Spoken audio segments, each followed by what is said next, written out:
ఆంధ్రప్రదేశ్ ఆర్థిక పరిస్థితి దారుణంగా దిగజారిందంటూ కాగ్ నివేదికను బేస్ చేసుకుని జగన్మోహన్ రెడ్డి భారీ ట్వీట్ చేసుకొచ్చారు.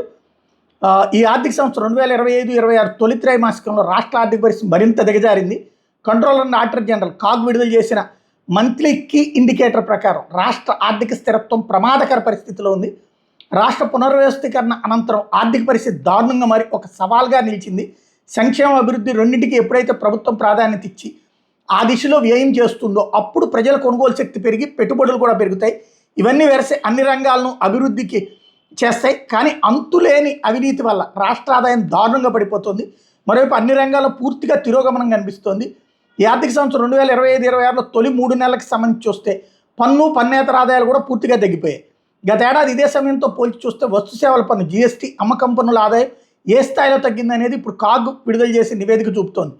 ఈ ఆర్థిక సంవత్సరం తొలి త్రైమాసికంలో రాష్ట్ర సొంత ఆదాయంలో కేవలం 3.47%, ఇతర ఆదాయాలు కేంద్రం నుంచి వచ్చే నిధులు అన్నీ కలిపి చూస్తే ప్రభుత్వ ఆదాయంలో మొత్తం 6.14% అభివృద్ధి మాత్రమే ఉంది. కానీ ఇదే సమయంలో రాష్ట్ర అప్పులు ఏకంగా 15.61% పెరగడం దారుణం. అంటే రాష్ట్ర ప్రభుత్వం తమ ఖర్చుల కోసం ఆదాయం పెంచుకునే మార్గాలపై కాకుండా పూర్తిగా అప్పులపైన ఆధారపడుతుందన్న విషయం స్పష్టమవుతుంది.